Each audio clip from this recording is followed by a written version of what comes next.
우리 다 같이 하나님 말씀을 보겠습니다. 오늘 우리가 볼 말씀은 에베소서 6장 17절 한 절만 보겠습니다. 제가 말씀을 읽겠습니다. 구원의 투구와 성령의 검 곧 하나님의 말씀을 가지라. 한 번 더 읽겠습니다. 구원의 투구와 성령의 검 곧 하나님의 말씀을 가지라. 이 말씀 가지고 우리 함께 은혜를 나누기를 원합니다. 자, 우리는 지금 영적 전쟁에 필요한 영적 무기에 대해서 살펴보고 있습니다. 오늘은 그 중에 이제 마지막 순서가 되겠습니다. 마지막 영적 무기가 무엇인가에 대해서 오늘 바울이 분명하게 말을 해주고 있습니다. 우리는 성령의 검을 가져야 한다는 것이죠. 성령의 검. 영적 무기의 마지막이 뭐냐면 성령의 검인 것이죠. 이 성령의 검이라고 하는 말을 일단 좀 명심을 우리가 해야 될 필요가 있습니다. 이것은 성령의 검을 취하라는 건데 이미 우리에게 이 무기가 있다라는 것을 전제하고 있습니다. 이미 있는 무기를 우리가 취하라는 것이죠.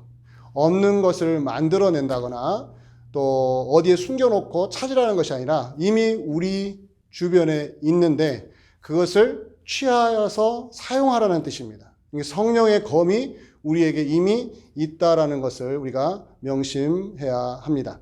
자, 그런 면에서 이 성령의 검을 앞에 있는 무기들과 좀 비교할 필요가 있습니다. 어떻게 다른가? 우리가 지금 6번째 무기인 성령의 검을 살펴보는데 앞에 5가지 무기와 한번 비교를 할 필요가 있어요. 앞의 무기들은 어떤 측면을 강조하냐면 방어용 무기들이었다라는 것이죠. 방어용. 수비형 무기였다는 것입니다. 이번에 우리가 오늘 살펴볼 성령의 검은 공격용 무기예요. 공격용 무기. 적을 공격할 때 사용할 수 있는 무기. 그게 바로 성령의 검입니다. 매우 중요한 포인트죠. 수비형 무기가 있고 공격용 무기가 있다는 거 우리가 꼭 명심할 필요가 있습니다. 왜냐하면 여러분들이 지금 우리가 살펴보는 이 영적인 무기들의 그림이 어디서 왔는지를 기억하면 됩니다. 로마 시대, 1세기 로마 시대 로마 군인들의 무장한 모습을 보면서 바울이 이 말씀을 이제 기록을 한 거예요. 로마 군인들에게 있어서 그 무장한 모습을 봤을 때 이 검, 군인들이 사용하는 검에 매우 인상적인 부분이 있었다는 거죠. 이 검이 어떻게 사용되느냐에 따라서 전쟁에서 승리할 수 있느냐 패하느냐 이게 달라져 버린다는 것이죠. 바울은 바로 그 부분을 명심했던 것이죠. 수비하는데 방어하는데 필요한 무기들을 다 갖추고 있다 할지라도 공격할 수 있는 무기가 없다면 소용이 없는 것이죠. 자, 오늘날 우리의 예를 들어보면 여러분 운동 경기 중에 탁구 경기가 있습니다. 탁구를 보면은 핑퐁이라고 하는데 이것을 보면 수비형 선수가 있고 공격형 선수가 있습니다. 근데 수비형 선수 중에 매우 탁월한 선수들이 가끔씩 나옵니다. 너무너무 수비를 잘하는 거예요.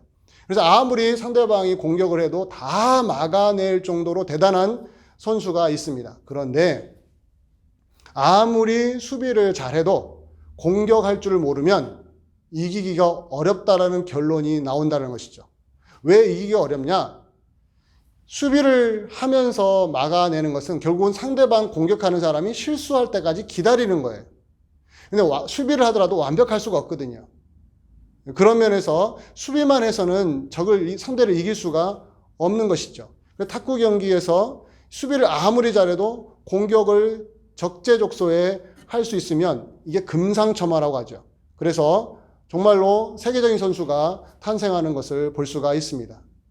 자, 이런 식으로 우리가 영적 무기에 있어서 수비용으로, 방어용으로 갖추어야 될 무기 5가지가 있었잖아요. 그것과 더불어서 반드시 우리가 갖춰야 될 것이 뭐냐면 공격용 무기인 이 하나님의 말씀인 이 성령의 검을 우리가 어떻게 활용할 수 있느냐, 여기에 승패가 좌우가 되는 것입니다. 제가 누누이 강조하지만 영적인 전쟁을 하는 목적이 뭡니까? 비기기 위해서, 패하기 위해서가 아니에요. 승리하기 위해서 우리는 영적인 싸움을 하는 것입니다. 그 승리를 위해서 우리가 방어만 잘해서는 안 된다는 것이죠. 공격할 줄 알아야 합니다. 그 공격할 때 사용되는 이 무기, 성령의 검을 어떤 식으로 사용을 할 수 있느냐에 따라서 우리는 영적 전쟁에서 승패가 달라질 수 있는 것이죠. 자, 그런 관점을 여러분들이 충분히 먼저 이해를 하시기 바랍니다. 자, 이제부터 본격적으로 이 성령의 검을 한번 살펴보겠습니다. 자, 검이라고 하는 이미지를 사용하고 있어요. 성령의 검, 이 검이라는 이미지를 사용하는 이유가 있을 것입니다. 그것은 뭐냐면 이 검의 생명력을 우리가 생각하면은 그 이유를 알 수 있어요. 자, 검에 있어서 가장 중요한 부분이 뭘까요? 이 군인들이 검으로 상대방과 싸울 때 이 검의 특징 두 가지가 보장이 돼야 됩니다. 하나는 예리함입니다. 예리함. 두 번째는 강해야 한다는 거예요. 즉 강하고 예리한 검이 최고로 무서운 공격용 무기가 됩니다. 자, 강한 면을 한번 생각해 보세요. 강하다는 것은 검이 강하다는 건 뭡니까? 상대방의 무기와 부딪혔을 때 내가 사용하는 검이 부러지지 않을 정도로 강해야 돼요. 아무리 상대방의 무기가 강하다 할지라도 그것보다 더 강한 무기일 때 우리는 성령의 검을 제대로 사용할 수 있죠.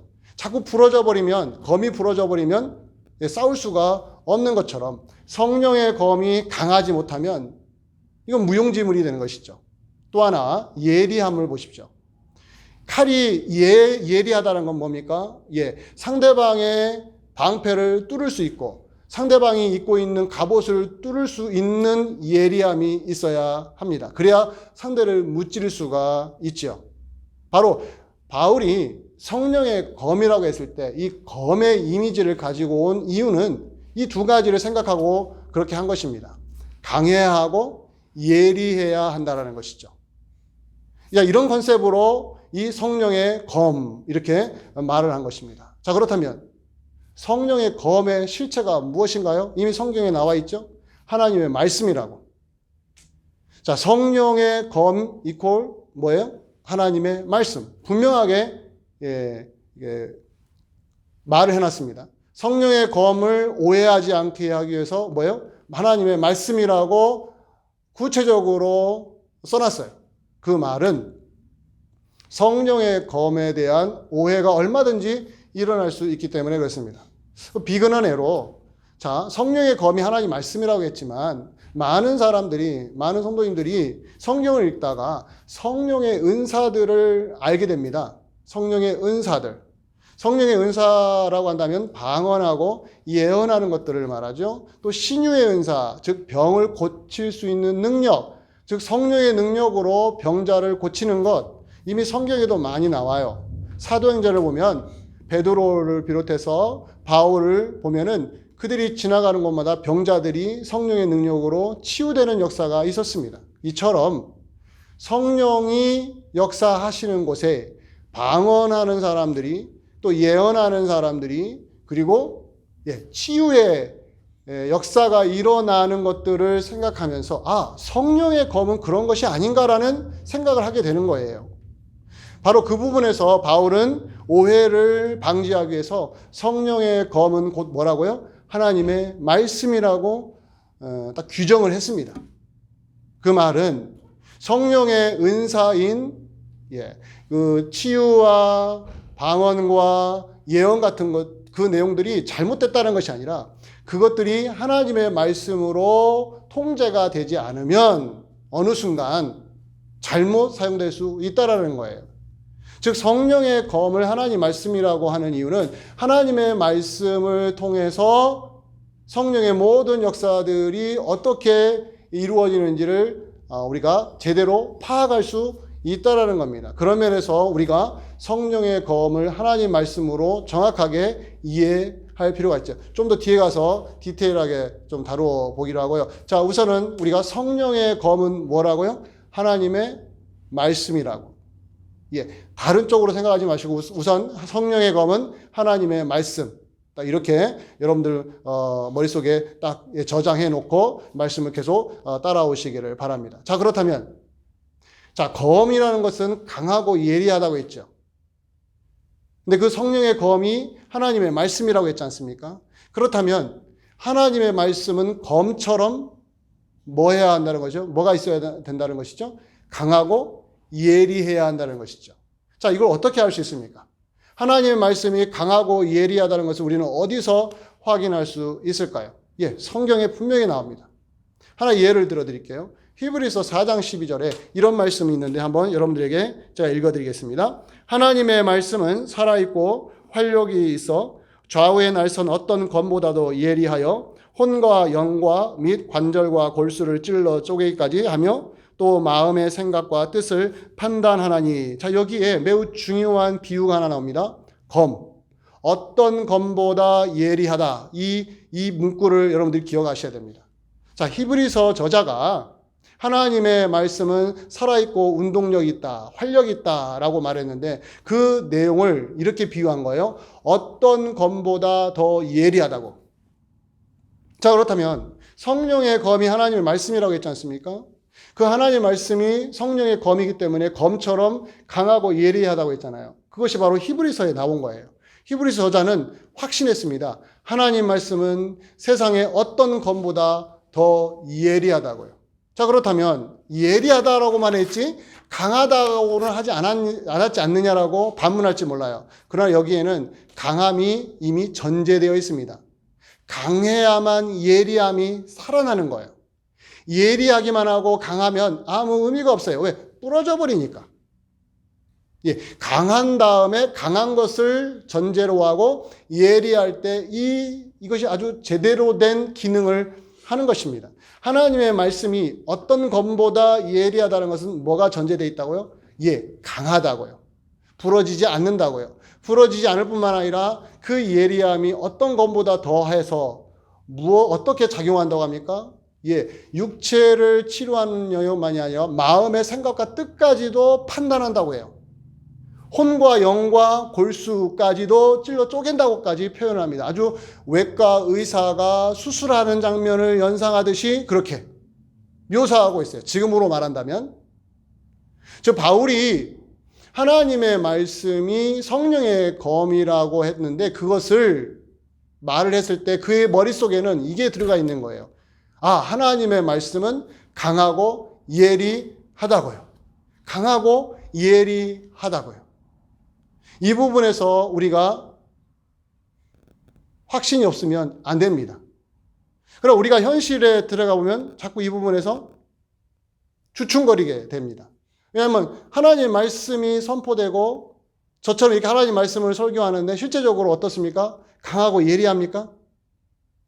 그럴 때도 있죠. 그러나 대부분은 밋밋한 것 같아요.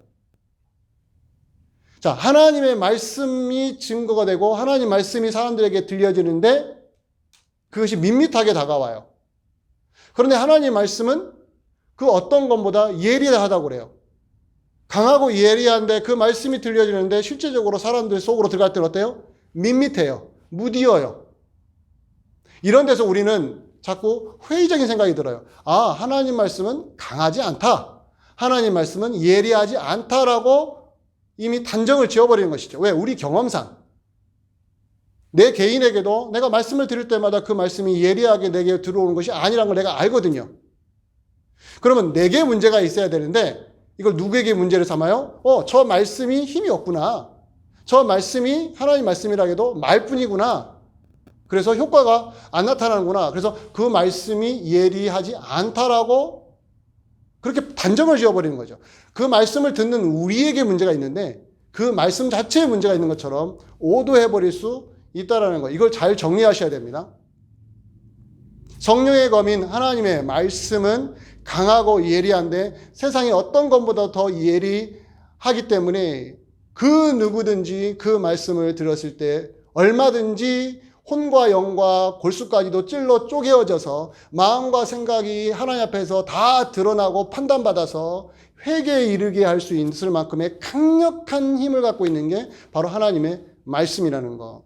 우리가 부정적으로 경험하든 소극적으로 그 말씀을 생각하든 그건 중요하지 않습니다. 말씀은 살아있다라는 부분에서는 절대로 성경이 뒤로 물러나지 아는 우리가 기억을 해야 합니다. 자, 그렇다면 구체적으로 자, 성령의 검인 하나님의 말씀이라고 했잖아요. 그러면 성령께서 하나님 말씀을 무엇처럼 사용하신다고요? 예, 검처럼 사용하신다는 거죠. 이게 무슨 뜻일까요? 성령이 말씀을 검처럼 사용하신다는 정확한 뜻이 무엇일까요? 우리의 경험 이전에 바울이 어떠한 관점에서 이 말을 했는지를 잘 우리가 이해할 필요가 있습니다. 바울은 이런 말을 했어요. 디모데후서 3장 16절에 모든 성경은 하나님의 감동으로 되었다고 했습니다. 이 모든 성경, 우리가 가지고 있는 66권의 성경 전체가 하나님의 감동으로 되었다는 것은 성령의 감동으로 되었다는 뜻이거든요.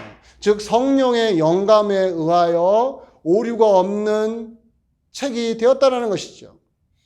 바로 이 전제하에 성령이 말씀을 검처럼 사용을 하십니다. 자, 그렇다면 무슨 뜻이겠습니까? 좀 더 생각을 해보면, 말씀이 있는 곳에 누가 역사하신다고요? 성령이 역사하신다는 거겠죠. 자, 그런데 성령이 이꼴 하나님 말씀은 아니에요. 성령이 말씀을 통해서 역사하신다는 겁니다.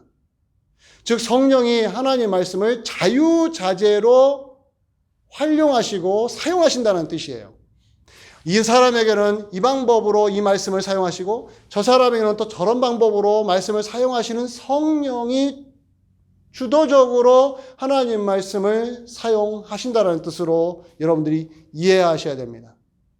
성령이 그렇게 하나님 말씀을 정말 마음껏 사용하셔서 사람을 회개시키고 사람을 변화시키고 하나님 나라를 이 땅에서 확장시키는 놀라운 역사를 성령께서 지금도 하고 계시는 것이죠.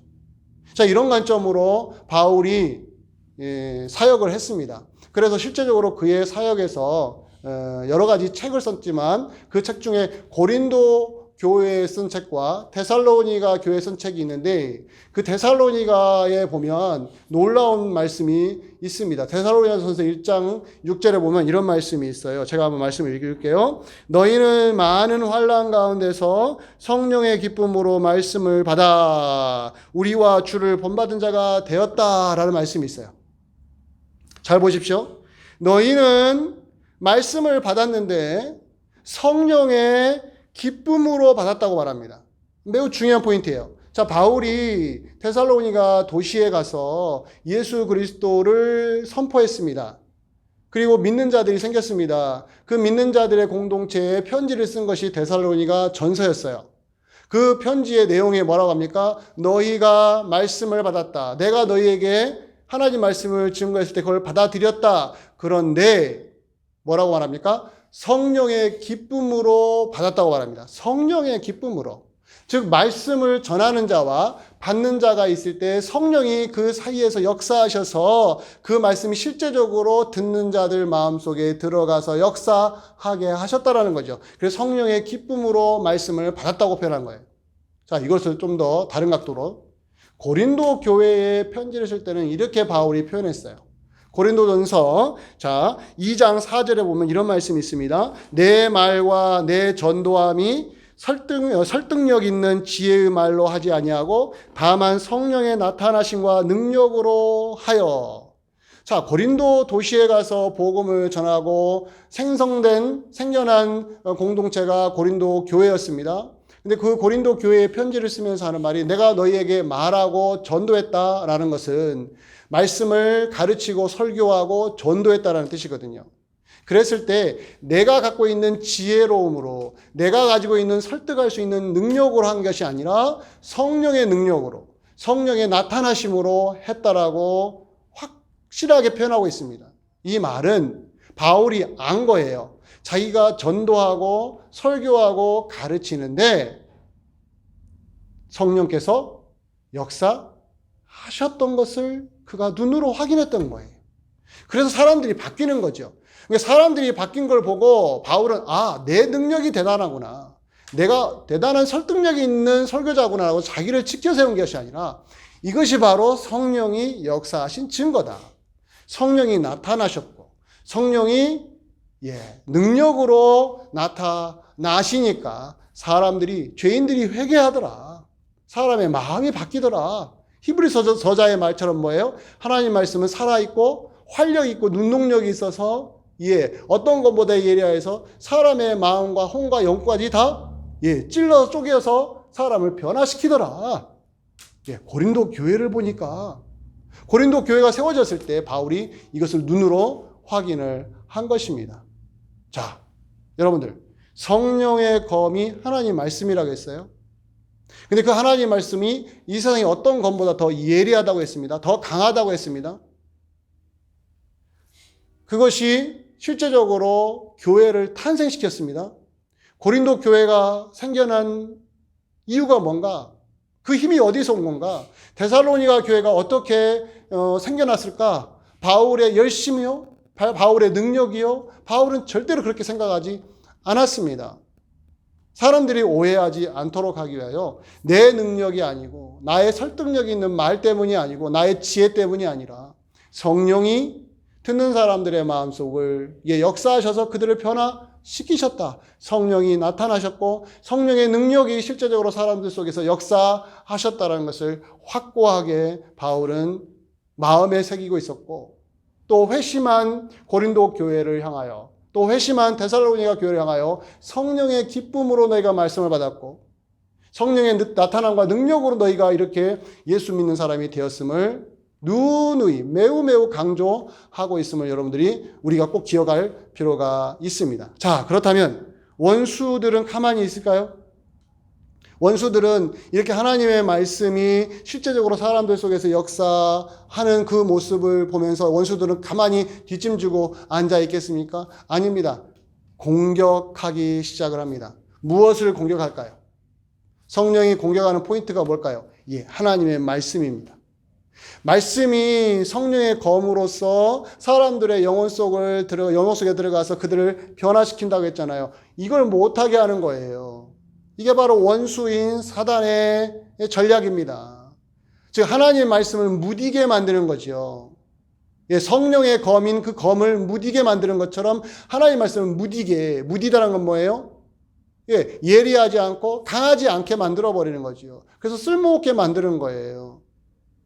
어떤 식으로 쓸모없게 만들까요? 두 가지 방식을 보통 사용합니다. 첫 번째는 말씀을 왜곡시키는 거예요. distortion이라고 하죠. distortion. 왜곡시키는 거예요. 비틀어 버리는 거죠. 진짜의 모습을 비틀어 가지고 어그러지게 만드는 거죠. 이것은 해석의 문제입니다.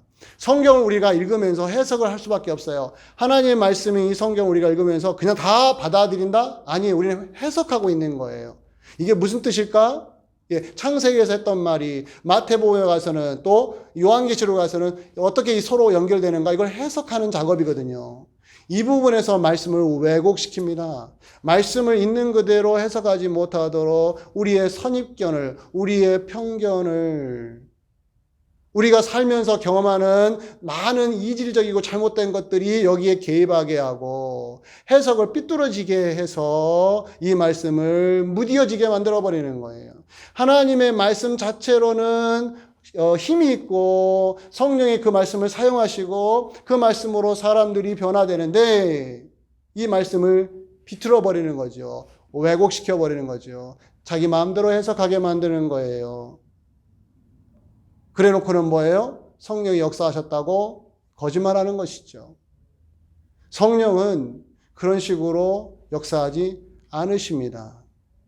성령은 하나님 말씀이 있는 그대로 선포되어지도록 보호하시고 그 가운데서 사람을 온전한 방향으로 변화시키시는 분이심을 우리가 꼭 명심해야 됩니다. 자, 원수가 하나님 말씀을 왜곡시키는 방법으로 변질시키죠. 두 번째 방법이 뭐예요? 말씀을 오용하게 합니다. misuse라고 하죠. misuse. 잘못 사용하게 만드는 거예요. 이건 실천적인 면에서 말씀을 해석하고 이제 적용할 때 이상한 쪽으로 적용을 시켜버리는 거죠. 이게 바로 말씀의 오용입니다. 사단은 교회사를 통하여 말씀을 읽고 연구하고 그 말씀대로 살려고 하는 사람들에게 얼마나 집요하게 유혹을 했는지 말씀을 오용하게 하는 거예요. 잘못 사용하게, 해석을 잘못하게 할 뿐만 아니라 그 말씀을 잘못 사용하게 해서 원래의 본래의 뜻을 비틀어지게 만들고 사람들로 하여금 이 말씀에 대해서 부정적이게 만들고 이 말씀이 온전하게 사람들에게 선포되지 못하도록 잘못 사용하게 만들어버렸다는 거예요. 이런 일들이 참으로 많습니다. 자, 교회는 이 원수들의 공격을 어찌 보면 거의 매일 받고 있다고 말할 수가 있어요. 여러분들이 말씀을 읽는 순간, 말씀을 읽고 듣고 이해하고 이 말씀대로 살려고 하는 순간 이제 마귀가 집중적으로 공격합니다. 해석을 잘못하게 만들고 또 적용할 때 잘못 사용하도록 유도하는 것이지요. 이게 바로 사단의 전략이고 많은 경우에 성공해 왔습니다. 수많은 사람들이 성경을 읽고 있습니다. 이 말씀 하나님 말씀으로 받아들이는 놀라운 변화가 그들에게 나고 있습니다. 그런데 그 말씀이 제대로 작동이 안 될 때가 많아요.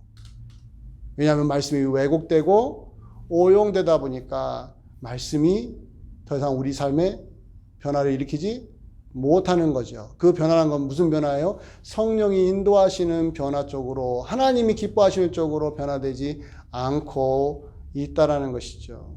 자, 이것을 우리가 어떻게 막아낼 수 있겠습니까? 성령의 검인 하나님의 말씀, 그 말씀이 어떤 검보다도 더 예리하고 강하다고 했잖아요. 사람의 마음과 생각까지도 꿰뚫을 수 있을 만큼 놀라운 능력을 갖고 있습니다. 근데 원수가 그 말씀을 비틀어 버린다고 했죠. 왜곡시키고 잘못 사용하게 위해서 유도한다고 했잖아요. 우리는 어떻게 해야 됩니까? 우리가 할 수 있는 일이요. 있습니다. 어떻게든지 여러분들이 말씀을 올바르게 이해하려고 몸부림을 치셔야 됩니다. 이거 포기하지 마십시오. 말씀을 올바르게 이해하기 위하여 여러분들 고군분투하십시오. 모든 힘과 에너지를 쏟으십시오. 그리고 그 말씀을 바르게 해석할 뿐만 아니라 바르게 적용하기 위하여 여러분 몸부림치시기 바랍니다. 두 가지가 같이 가야 됩니다. 바른 이해와 올바른 삶. 말씀을 바르게 해석하고 그 말씀을 올바르게 적용할 수 있는 실력을 여러분들이 키우셔야 합니다. 이것이 바로 오늘 말씀에서 나오듯이 바울이 성령의 검 하나님 말씀을 가지라. 가지라는 건 뭐예요? 취하라. take라는 단어를 쓰더라고요. take the word of God. 하나님 말씀을 테이크하라는 거예요. 적극적으로 그 말씀을 취하라는 거죠. 그게 뭡니까? 말씀을 읽으면서 또 먼저 깨달은 사람의 책을 통해서든지 목회자와 대화를 통해서든지 이 말씀의 의미를 바르게 이해하려고 우리가 애를 쓰는 것입니다. 노력하는 겁니다. 그래야 말씀을 바르게 적용할 수가 있는 것입니다. 자, 이런 식으로 여러분들이 마지막 무기, 영적인 무기인 성령의 검, 하나님의 말씀 우리가 가져야 된다. 말씀을 가까이 하고 그 말씀을 읽고 또 읽고 배우고 또 배울 수 있는 그런 열린 마음으로 이 말씀을 대해야 된다라고 여러분들에게 지금 제가 권면을 했습니다. 자, 말씀을 맺기를 원합니다. 사랑하는 성도 여러분, 우리는 사실은 성령의 검을 이미 갖고 있는 사람들이죠. 하나님 말씀을 우리는 책으로 이미 손에 쥐고 있습니다. 저도 여기에 하나님 말씀을 갖고 있습니다. 근데 이것이 축복인 동시에 엄청난 도전으로 다가온다는 걸 여러분 기억하십시오. 축복은 뭡니까? 언제든지 말씀을 읽을 수 있다는 거. 우리가 손만 내밀면, 손 내밀고 책만 펼치면 하나님 말씀이 여기에 있습니다. 우리가 이거 읽으면 얼마나 하나님 말씀이 역사하실 수 있는지를 우리는 충분히 이해할 수 있습니다. 이게 축복입니다. 언제든지 말씀을 가까이 할 수 있다는 거. 그러나 도전이 있습니다. 도전은 우리 약점이죠. 아무 때나 언제든지 말씀을 가까이 할 수 있다 보니까 이 말씀이 가벼워지는 겁니다. 가볍게 여기는 거예요. 무겁게 받아들이지 않고 가볍게 여기어서 소홀하게 대할 수가 있습니다. 이게 바로 우리에게 주어지는 도전이고 우리의 약점입니다. 이걸 잘 균형 맞추십시오. 이 축복되도록 여러분들이 말씀을 취하십시오.